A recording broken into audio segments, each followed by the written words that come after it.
Mayday, mayday for Manchester City, sinking fast and in desperate need of a win against Newcastle to rescue their season.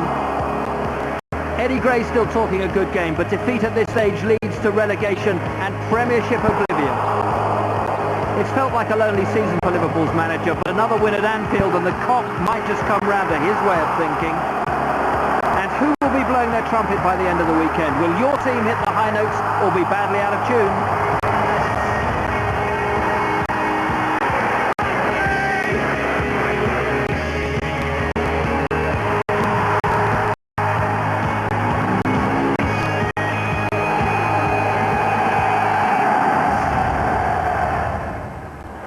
And welcome to the Barclaycard English Premier League Highlights Show. I'm Mark Saggers. It was D-Day at the City of Manchester Stadium for the Blues, a full house full of nervous expectation. Kevin Keegan's side have been in free fall since Christmas, and a win against his old club Newcastle would go a long way to securing Premiership safety. Keegan stuck with the same 11 that started that bad-tempered encounter with Leicester last week. Paolo Wanchope preferred up front again with Nicolas Anelka, Robbie Fowler on the bench once more. For Newcastle United, Andy O'Brien would return from suspension to play alongside Titus Bramble in defence.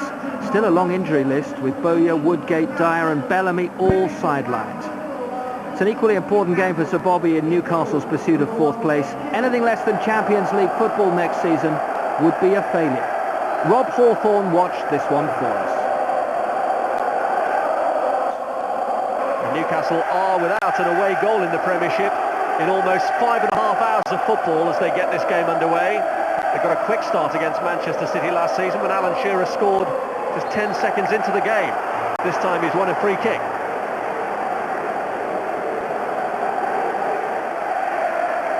It's Laurent Robert to take the free kick, and he's capable of having a strike from here, and he does! And running right along the front of the goalkeeper. That was a real chance for Titus Bramble, but a good stop from David James.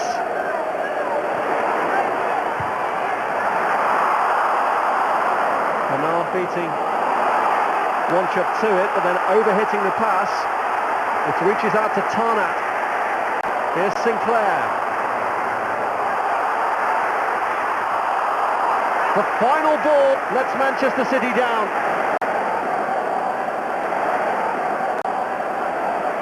On by Shearer, Amiobi, good stop. Well, he had a high starting position then, David James. He could have been lobbed by Amiobi. It was real direct stuff this from Newcastle, straight down the middle. Shearer onto Amiobi, who had the edge on the defender. But James smothered it.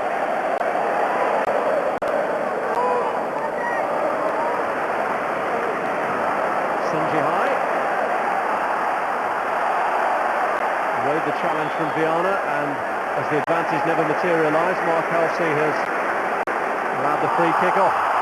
Wastefully given away, and here's Ambrose, and here's Amiobi, and here's Darren Ambrose. Well, an absolutely crucial stop that from David James.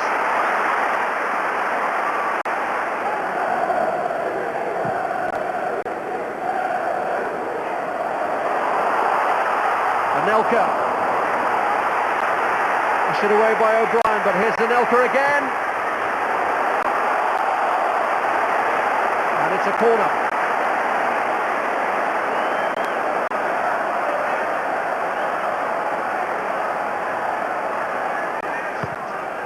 Tarnat's kick, done! What a save! A really powerful header this from Richard Dunn. The goalkeeper was fortunately placed, but it was powerful and he still had to keep it out. Wright Phillips. Now Sunji Hai. Away goes Anelka. Kept in by Anelka. Wanchope!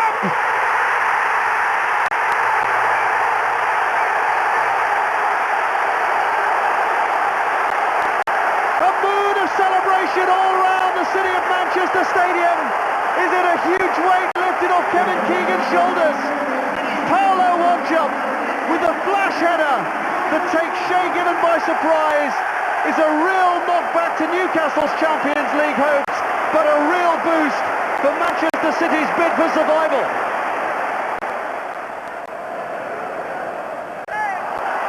Bernard seemed to be pulling away at Paolo Wanchip then.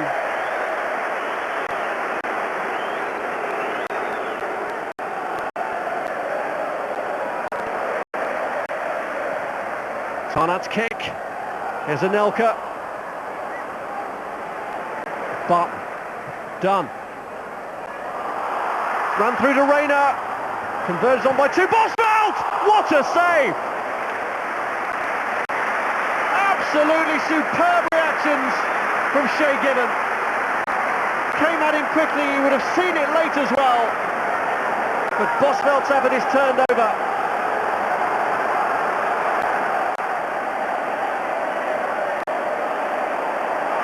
Oh, Bramble's caught out.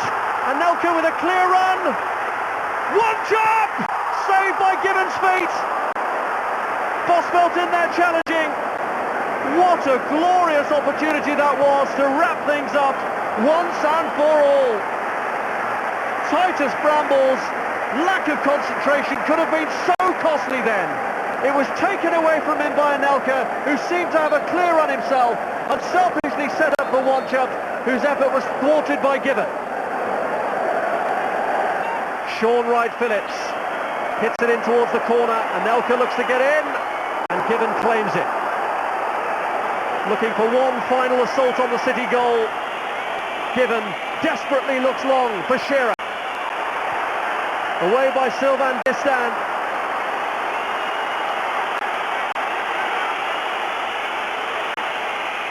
The nerves are showing. Bridges. Back from Hughes. Here's Viana. They've thrown Bramble forward. It's too late for Newcastle. It's a huge leap towards safety for Manchester City. Massive relief for Kevin Keegan, who shakes hands with his successor at Newcastle, Sir Bobby Robson, having damaged their hopes of reaching the Champions League. But this is all about survival for Manchester City. I just told the players that, you know, we're not finished yet. Please don't start. It was a great win, a great result for us in front of our own people, which was very important. But no, we're not safe yet, and we've still got some work to do. But today, we gave ourselves a hell of a chance of staying up, and that's the very least I would expect of this group of players with the ability we've got. And it's the very least these fans deserve. Manchester City played much better in the second half than we did, and as a result got the goal that mattered. It's a great result for them. This big club with this lovely stadium don't deserve to be in the first division, but I'm not concerned about Manchester City. I'm concerned about us finishing fourth. And our away form this season has been poor. We've lost far too many games away from home. Bolton are still hoping to sign Rivaldo in the next couple of days, and they were looking for a fourth successive win in the Premiership, which would be a club record. Leeds just needed a win in their efforts to stay up. JJ Okocha may well be tempted towards signing a new contract if the great Brazilian were to join him. Emerson Tom had recovered from a knee injury. He'd be able to play in the heart of defence, and Kevin Davis would again lead the line. Bolton still looking for their highest ever Premier League finish. Mark Viduka was back from suspension to partner Alan Smith up front in this must-win game for Leeds. Leeds, still with injuries to Seth Johnson and to Eric Bakker, would again persist with Dominic Matteo in midfield out of position. Pennant and Milner were their two wide men. Eddie Gray's been told this week if they stay up it will be impossible for him to stay on as manager, hardly an incentive. Ian Crocker's your commentator. Hunt. Nicky Hunt takes over again. Dewberry in the right place to clear. Ooh, and Ivan Campo keeps it brewing. And Michael Dewberry on hand here to clear as Hunt sent it in. Ivan Campo. Oh, lovely flick that from Davis. Oh, it was he who got the shot. Yuri Chokaya felt he was impeded. Been really doing that. Alan Smith trying to get in, and Smith goes to ground, and Steve Bennett has given a penalty. Smith impeded by Emerson Tone, who smiles about the decision. Viduka trying to remain focused.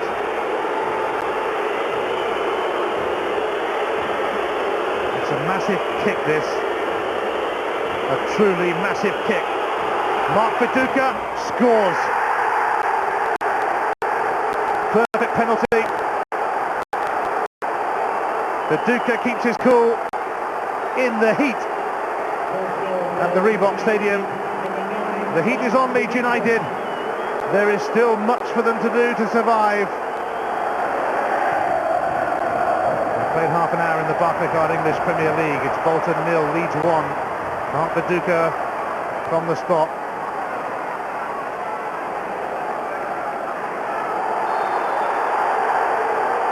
Now,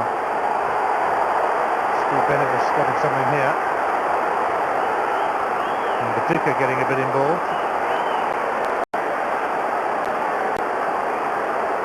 Well, there was a kick out there for Mark Viduka. Steve Bennett clearly sees Viduka as the main offender.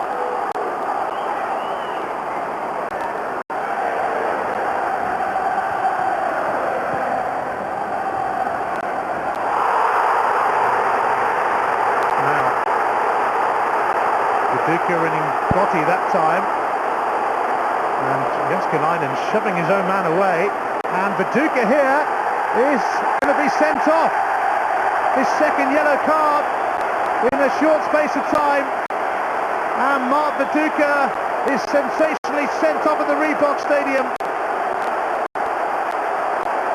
Well, he has been foolish again by the look of it.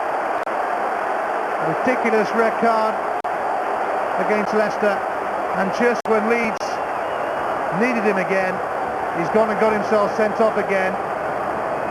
And Leeds always do it the hard way.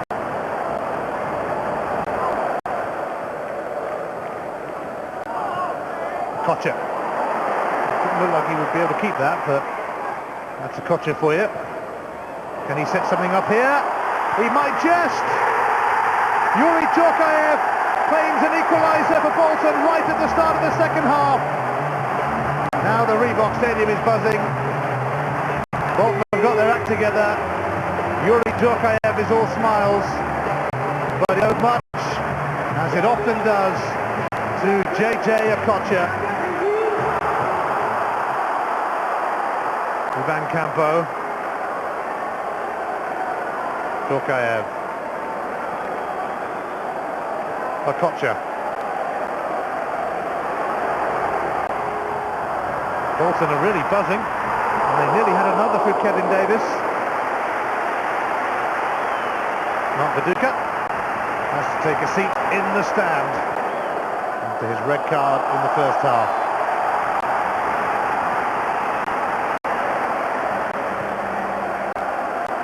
Campo now back to Okocha. Djorkaeff! Oh, and the man on the line comes in very, very handy. Gary Kelly denies Yuri Djorkaeff a screamer and a second goal today. Varnes. Ivan Campo.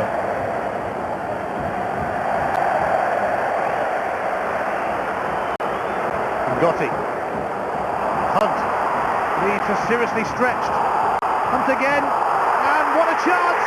And Djorkaeff pounces again! Bolton have been superb since the second half began. And Yuri Djorkaeff, their inspiration with both goals. And Leeds United are getting that sinking feeling now.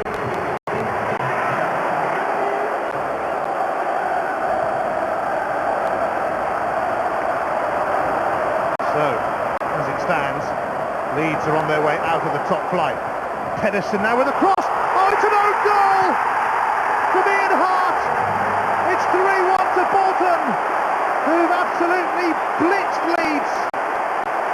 Relegation is beckoning, and it's beckoning big time now for Leeds United.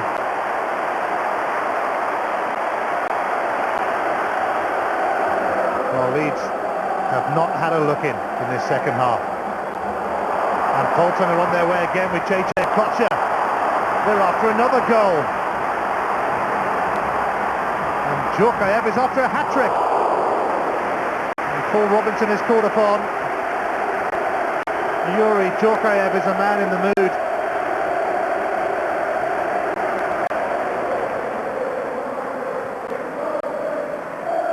Kocher. Another incisive pass and another goal for Bolton Wanderers. It's Kevin Nolan this time. It's farewell to Leeds United, who are heading out of the Premier League. Bolton, though, have produced a stylish and special second half performance here.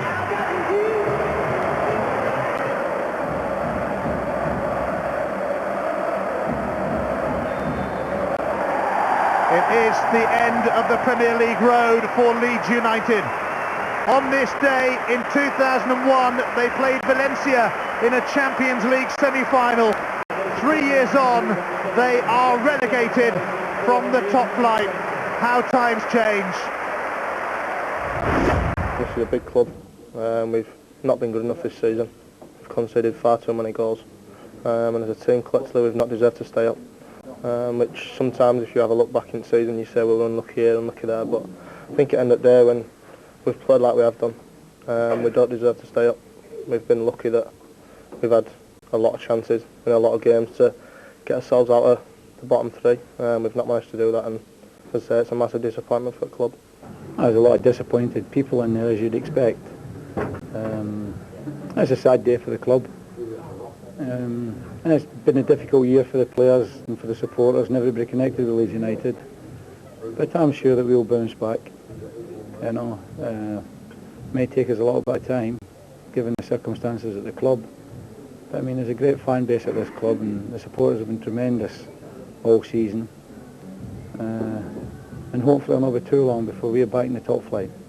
I know Eddie and Kevin Blackbell very, very well, and you cast an eye over and you look at their position, and I've been in that position before, and we've managed to dig our way out of it. This club and the size of this club has been unable to do that because of the factors outside the football club. I think that's paid a heavy price for them in the end, but it's a great shame a club of their size is moving down to the Nationwide League. Still to come, the race to be runners-up to champions Arsenal. Will it be Chelsea or Manchester United?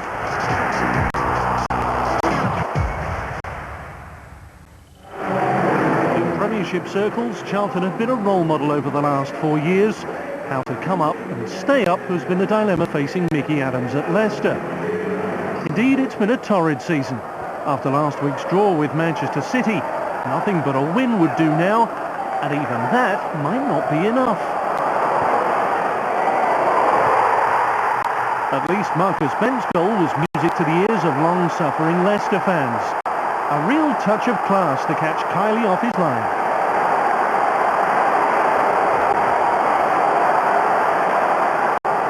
Charlton too had plenty to play for. European football still a possibility. Ewell slotted it through for Johansson. At both ends of the pitch, Leicester were giving their all. Ian Walker with a brilliant one-handed save. Still 1-0, a scoreline that at half-time kept Leicester's faint survival hopes alive. But they've always been vulnerable, just one win since November. And John Fortune rose unchallenged to power Charlton back to 1-1. Leicester could ill afford any slip-ups. Leicester were chasing the game again, but Johansson stole in between Stewart and Dabizas. A penalty for Charlton as the Finn went down. And to make matters worse for Leicester, Dabizas was sent off. A big decision for Rob Styles, a 50-50 tussle, and with the slightest hint of a push. No leniency from the referee, and an unforgiving finish from Paolo Di Canio to put Charlton in front for the first time. On the brink, going down, time was almost up, but not before a parting shot from Les Ferdinand. 2-2, but not enough. Mixed feelings for Ferdinand, who went down with West Ham last season. Relegation confirmed, star players set to leave, but Leicester intend to go down on a high. We've still got a lot to play for, Alan, I think, and I've tried to emphasise that to the players, regardless of whether we go down or not. There's people in the stands, our best players. I mean, I fear for the club and the rape and pillage of our better players, because that's what will happen. So there's still a lot to go for at this football club. We don't want to finish bottom of the league, because I don't feel that we are a bottom of the league team. So there's 6 points to play for. We want to try and win those games if we can, and we want to get some individual performances out of it. It had taken Wolves 19 years to get back into the big time. Since 1984, an arduous journey had taken them all the way to the old 4th Division and back. So another capacity crowd was at Molineux to see if they could keep their top flight status intact. Everton too, though, was still not completely safe. The first Premiership start, the first Premiership goal for Leon Osman, just 3 minutes in. Defensive frailties were probably the main topic of conversation for Dave Jones and Stuart Gray, even more so when Colin Cameron played in Thomas Rudzinski. A good job for Wolves then that Paul Jones was so alert. Everton haven't travelled well this season, but they were making all the early running. Wayne Rooney a constant threat. Still on 9, but still Everton's top scorer this season. Nail-biting stuff for Wolves. All they could do was try and win and hope results elsewhere went their way. And they weren't going down without a fight. A terrific snapshot from camera pulled them level. There's more than one Henri capable of something special in the Barclaycard English Premier League.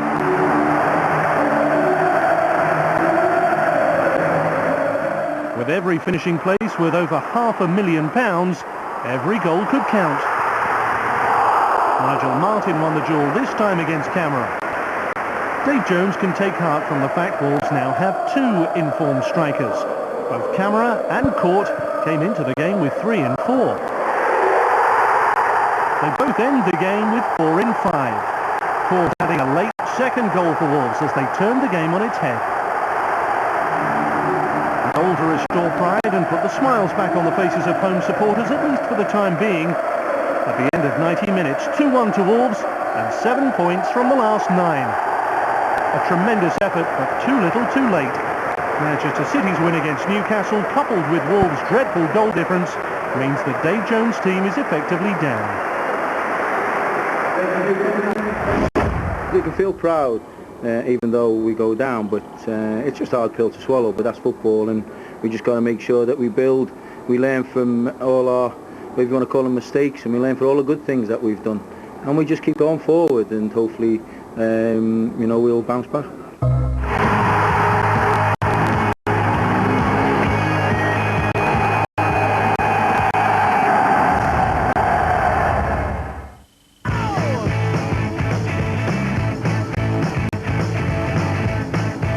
Keep score with Vodafone Live.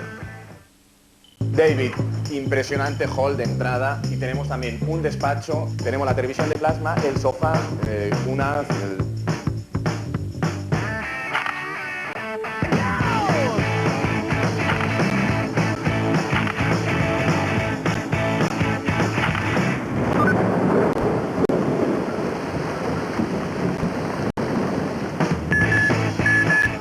and so much more, all on Vodafone Live. Monday night must be time to order pizza. Hi, this is the pizza place. Yeah. For pickup or delivery? Delivery. Here's the thing. I want to have sex with someone. Yeah. He has had no sex for 5 months. I just want to be pounded like a piece of dough, you know what I mean? Really? I just need a big pepperoni, you know? Damn. Oh my god, my boyfriend just walked in. Oh my god! Oh my god, I'm just trying to deliver a... I need you to come down to the shop, pussy. We're trying to get her to come over there and have sex with you in the van. She's trying to order a pizza and I don't know what's going on. Pizza reheated and crank yankers on the line. Tonight on SBS. Wednesday, the most contentious area of journalism. The interview. He's said, you remember that interview you did with Hanson? We don't engage in fantasy on these programs. Peter Heath is extremely intimidating. He knows that. But So do you still question it? Do you? I'm a journalist. I'll question anything. Well, I've tried very hard to walk a straight line. I think he crossed the line. Well and truly, time to cut this interview. Cheers. That's Fine Line, 7:30 Wednesday night. Hyundai is one of the fastest growing motor companies in Australia. You'll notice more and more of our cars on the road. And now more than 500,000 Hyundais have been sold across Australia. So we're giving you a celebration bonus. Right now, when you buy the rugged V6 Terracan 4-wheel drive or the elegantly styled Sonata, you'll receive a celebration bonus of free automatic. Join in Hyundai's 500,000 sales celebration now. Lucas Neal with the throw. Here's Viduka. Hooks it on, and there's Bresciano! Fantastic goal for the Socceroos! And as we look at it again and freeze it here, we see good support from the strikers, backed up by both wings, total commitment from the midfield, and great work from the back. We'll need all positions covered when the Socceroos take on Turkey. Game 1, May 21, Aussie Stadium tickets from Ticketek. Game 2, May 24, Telstra Dome tickets from Ticketmaster 7.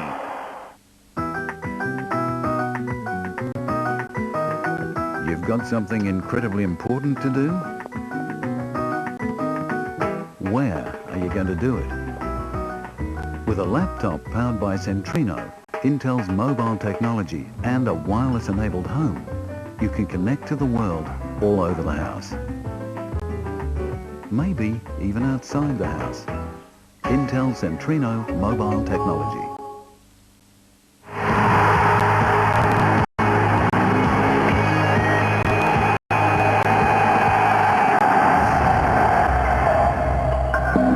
Wolves and Leicester down, only one of last year's promoted teams has managed to stay up. In form Portsmouth were home to Fulham, and this one was watched by Guy Havord. Tizeo with the ball forward, this is Loa.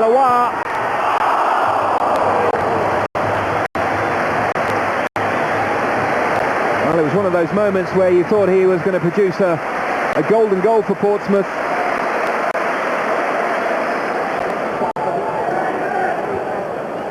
Both these sides have been at contrasting ends of the table for much of the season. Fulham in the top 4 before Christmas as Dimitri Inamoto slides it off to Davis. Oh, it's hit the crossbar.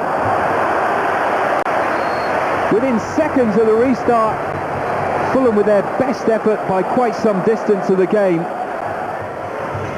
Stone. Matty Taylor calling for where he wants it, and it's exactly there. Taylor. Oh, it's gone in. Van der Sar, and the man with very few letters on his back has spelt out survival for Portsmouth Football Club.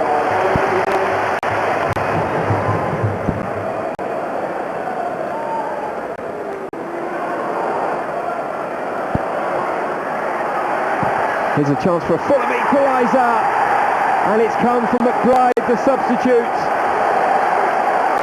What a wonderful finish that was.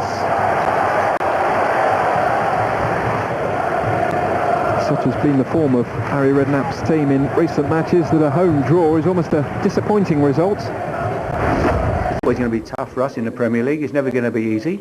We know that. We know next year is going to be equally as tough again. Anyone who thinks otherwise is a fool. It's going to be a tough season again. But that's part of the fun. When you're at Portsmouth, you know it's going to be hard. We're not going to hit the top 3, are we? We're going to look to stay in again next year and consolidate again if we can. But it won't be easy. The start of another vital week for Chelsea and chance for Southampton to test their progress under new manager Paul Sturrock. Chelsea at last had their first choice back in goal after a broken hand had kept Carlo Cudicini out since February. Chelsea made 3 other changes, with Makaleli, Crespo and Desai replaced by Huth, Bronchiar and Hasselbank. For the Saints, Darren Kenton was picked for the first time under the new management. With injuries to Delap and Lasso, Paul Sturrock handed a starting debut to his under-18 England captain Martin Craney.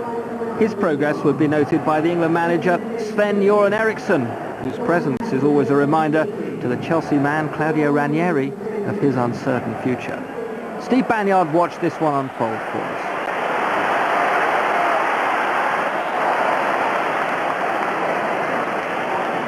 Southampton working solidly as a unit. Getting into a little bit of trouble here though, it's Johnson! Now crisply struck at it from the ice-cool man, Johnson.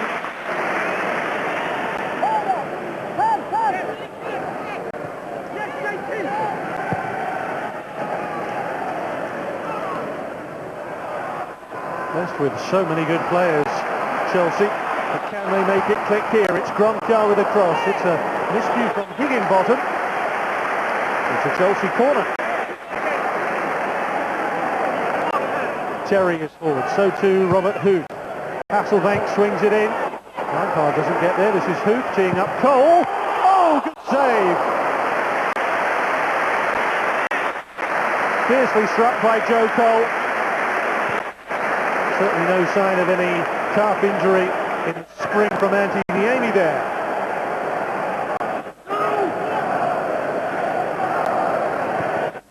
Well, look how Chelsea have applied more pressure. And they really provided a goal for a goal.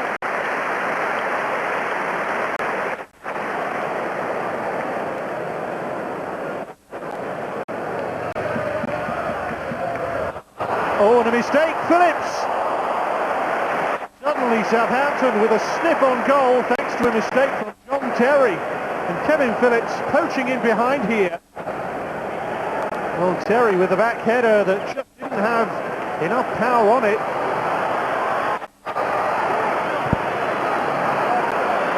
Jeremy. Gronkar around the outside. Any blocking corner.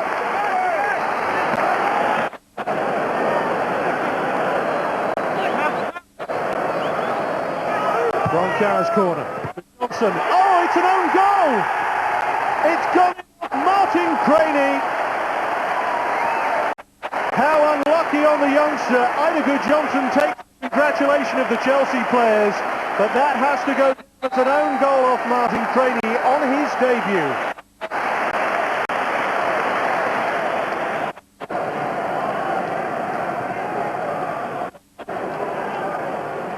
Melchior, back header! Oh my goodness me, he almost played Cudicini in trouble. The Chelsea defence at times, it was Ormrod stealing in behind, and Cudicini has been exposed by his defenders. Now Hasselbank for Good Johnson. He's got Lundin for company. Good Johnson might not need him, but guess who's there? And then it's thumped in by Frank Lampard. It's the perfect pick-me-up for Chelsea ahead of the Champions League semi-final. It's just the confidence they needed.